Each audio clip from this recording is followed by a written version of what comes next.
देश का कोई नेता जब प्रधानमंत्री के पद पर बैठता है तो वो किसी एक पार्टी का प्रधानमंत्री नहीं होता, वो पूरे देश का पीएम होता है।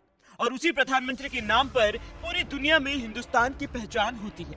इसीलिए पक्ष हो या विपक्ष, सभी पार्टियां प्रधानमंत्री का सम्मान करती है।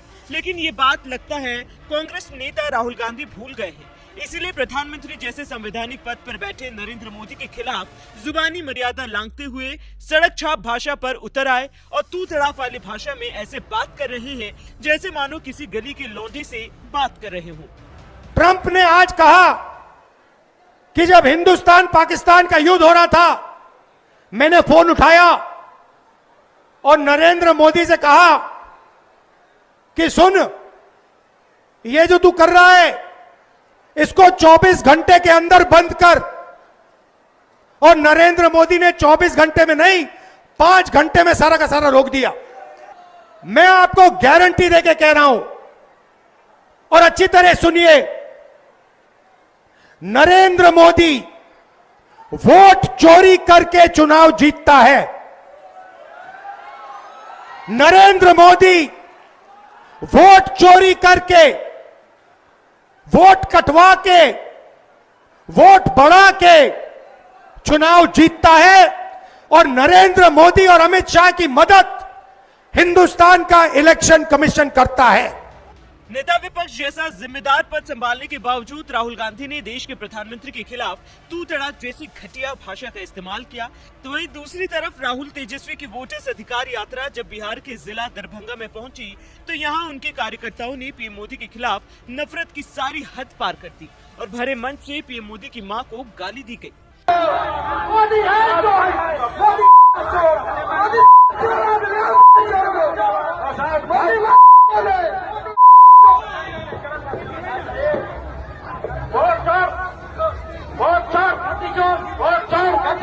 राहुल प्रियंका जिंदाबाद, राहुल प्रियंका भाई जिंदाबाद, भाई जिंदाबाद,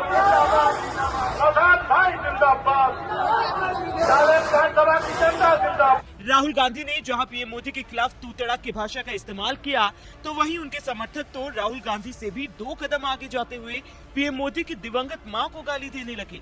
इसी बात से समझ सकते हैं कि राहुल गांधी की मोहब्बत की दुकान में किस कदर पीएम मोदी के खिलाफ नफरत बीची जा रही है। हार की हताशा झेल रहे विपक्ष की इस घटिया हरकत पर भड़के यूपी के सीएम योगी आदित्यनाथ ने कांग्रेस और आरजेडी को लताड़ते हुए कहा, कांग्रेस और आरजेडी के मंच से प्रधानमंत्री नरेंद्र मोदी जी के लिए प्रयुक्त अभद्र भाषा अत्यंत निंदनीय एवं राजनीतिक मर्यादा का पतन है। इंडी गठबंधन के नेताओं द्वारा किया गया यह कृत्य सिर्फ प्रधानमंत्री जी का नहीं बल्कि 140 करोड़ भारतवासियों की भावनाओं का अपमान है। याद रहे, एक साधारण मां ने अपने संघर्षों और संस्कारों से ऐसे पुत्र को गढ़ा जिसने स्वयं को राष्ट्र सेवा के लिए समर्पित कर दिया और आज विश्व के सबसे लोकप्रिय नेता के रूप में जन जन के मन में बसते हैं। बिहार की जनता निश्चित ही इस घृणित राजनीति का जवाब लोकतांत्रिक तरीके से देगी और भारतीय संस्कृति व लोकतांत्रिक मूल्यों की रक्षा करेगी। लोकतंत्र में सत्ता का विरोध करना कोई नई बात नहीं है।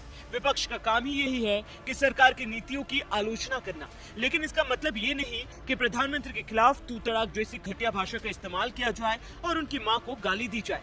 मगर दुर्भाग्य से कांग्रेस पर यही आरोप लग रहे हैं। साल 2014 से देश की सत्ता से बाहर कांग्रेस लगता है सत्ता से ये दूरी अब बर्दाश्त नहीं कर पा रही। इसलिए हार की हताशा में कांग्रेस नेता कभी सरकार के खिलाफ कथित वोट चोरी का आरोप लगाकर वोट चोरी अभियान चलाते हैं तो कभी कांग्रेस के मंच से प्रधानमंत्री की मां को गाली दी जाती है। राहुल गांधी और तेजस्वी यादव की इस तरह की राजनीति पर आपका क्या कहना है? अपनी राय हमें कमेंट कर जरूर बताएं। साथ ही बीजेपी नेताओं ने पीएम मोदी को गाली दिए जाने पर क्या कुछ कहा वो भी सुनिए। और उस यात्रा में जिस प्रकार की भाषा का प्रयोग हो रहा है, बड़े दुख के साथ इस प्रेस कॉन्फ्रेंस को मैं संबोधित कर रहा हूं। दुख के साथ इसलिए क्योंकि स्वाभाविक है, लोकतंत्र में एक मर्यादा होता है। लोकतंत्र में मुझे याद आता है सुषमा जी की वो बातें जब उन्होंने सदन में कहा था कि हम शत्रु नहीं हैं, हम विरोधी हैं, विचारधारा के विरोधी हैं, हम शत्रु नहीं हैं। और किस प्रकार की भाषा का प्रयोग हमारे नेता करते रहे हैं ये हमने देखा है।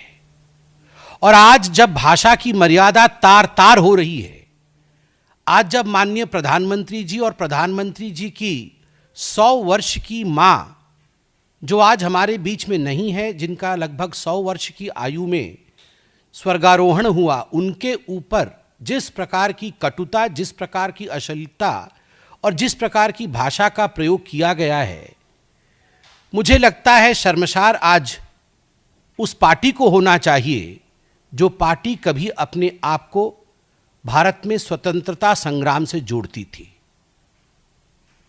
वह पार्टी जो अपने आप को स्वतंत्रता संग्राम से जोड़ती थी वो गांधी जी की पार्टी थी। और आज जो स्वतंत्रता संग्राम से अपने आप को तथाकथित रूप से जोड़ती है मगर आज गाली वाली पार्टी बन गई है, वो महात्मा गांधी जी की पार्टी नहीं है, वह तथाकथित नकली गांधी परिवार की पार्टी है, जिनमें एक सेंस ऑफ एंटाइटलमेंट है, कूट कूट कर जिनमें अहंकार भरा हुआ है, जिनको लगता है कि भारतवर्ष उन्हीं का है। और अगर भारतवर्ष में राजनीतिक गद्दी उनको नहीं मिलती है, वो दूसरों को कह रहे ना गद्दी छोड़ हम आके बैठेंगे, अगर राजनीतिक गद्दी उन्हें नहीं मिलती है तो वो कुछ दिनों के बाद उस व्यक्ति को जो लोकतांत्रिक रूप से चुन के आता है, मुझे कष्ट हो रहा है, उसे मां की गाली भी हम दे सकते हैं।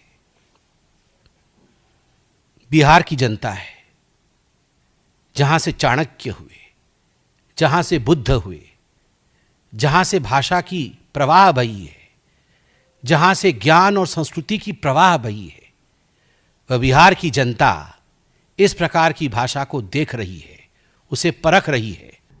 दिक्कत तो इसी बात की है ना कि जिस भाषा का ये लोग इस्तेमाल करते हैं, राजनीति में मतभेद होंगे और वो स्वाभाविक हैं। और भारत जैसे लोकतंत्र में जहाँ पे इतनी विविधताएं हैं, जहाँ पे इतने राजनीतिक दल हैं, हर किसी का अपना पक्ष होगा, हर किसी का अपना मत होगा, पर अगर मतभेद की परिभाषा शब्दों की मर्यादा को गिराना है तो ये कतई भारत जैसे लोकतंत्र के लिए उचित नहीं है और मैं कतई इसको स्वीकार नहीं करता हूं। मैंने हमेशा कहा है कि राजनीति में भाषा की मर्यादा का पालन करना होगा और भारतीय भाषाओं की खूबसूरती है भैया, इतना बढ़िया शब्दकोश है भारत की हर भाषाओं के पास कि आप बड़े से बड़े विवादित विषय को बड़े से तीखा वार आप मर्यादित शब्दों में कर सकते हैं। पर इस तरीके से गाली गलौज करना, वो भी देश के प्रधानमंत्री के लिए, ये कतई कोई स्वीकार नहीं कर सकता। भाई मेरे प्रधानमंत्री हैं वो, हमारे देश के प्रधानमंत्री हैं वो। अगर आपको उनके किसी विषय को लेकर ऐतराज भी है तो आप अपने पक्ष को रखिए ना, पर मर्यादित होकर उस पक्ष को रखिए। आप हमारी नीतियों को लेकर हमें घेरने का काम कीजिए, आप हमारे कार्यों को लेकर हमें घेरने का काम कीजिए, पर यह कौन सी परंपरा की शुरुआत है कि आप गाली गलौज करेंगे? इसको कतई कहीं नहीं स्वीकार किया जा सकता। और कांग्रेस जैसी पार्टी जो कि देश की सबसे पुरानी पार्टियों में से एक है, कांग्रेस जैसी पार्टियों के रहते हुए इस तरीके की भाषा का इस्तेमाल किया जा रहा है। और किस तरीके का गाली गलौज, मतलब ये गली में नुक्कड़ के गुंडे ऐसी भाषा का इस्तेमाल नहीं करते। और ये वही चलन है, ये वही परंपरा है राष्ट्रीय जनता दल जैसी पार्टियों की, जिसकी वजह से 90 के दशक से बिहार जो हमारा बदनाम हुआ है, आज तक हम लोग अपने उस खोए हुए गौरव स्वाभिमान की हम लोग लड़ाई लड़ रहे हैं। राष्ट्रीय जनता दल जैसी पार्टियों ने जिस तरीके से 90 के दशक से बिहार को बदनाम करने का काम किया, यही बोलचाल की वजह से, इसी तरीके की कार्यशैली की वजह से। सोचिए, ये इनके कार्यकर्ता हैं जो प्रधानमंत्री के लिए मां बहन की गालियों का इस्तेमाल कर रहे हैं। ये कार्यकर्ता हैं कि ये गुंडे हैं आपके भैया। और ये वही लोग हैं जिन्होंने 90 के दशक में किस तरीके से अपराध, हत्या, लूटमार, डकैती, बलात्कार जैसी घटनाओं को चरम सीमा पर ये लोग लेकर गए थे। जो व्यक्ति गाली गलौज खुलेआम खुले मन से कर सकता है, राजनीतिक दल के वरिष्ठ नेताओं के सामने कर सकता है, वो सोचिए वो अपने घर में, गांव देहात गांव में जाके वो क्या कर रहा होगा। किस तरीके की राजनीति राष्ट्रीय जनता दल और कांग्रेस जैसी पार्टियां करना चाह रहे हैं। और जब जब चुनाव आता है, इस तरीके से भाषा की मर्यादा को ये लोग गिराने का काम करते हैं। भाई मैंने हमेशा इस बात को कहा है कि हर किसी का परिवार आपके लिए सम्मान का विषय होना चाहिए। क्या लेना देना किसी के परिवार का राजनीति से जो सार्वजनिक जीवन में भी नहीं है। लोकसभा चुनाव के दौरान इसी तरीके से मेरे परिवार के ऊपर भी ये लोग गए थे।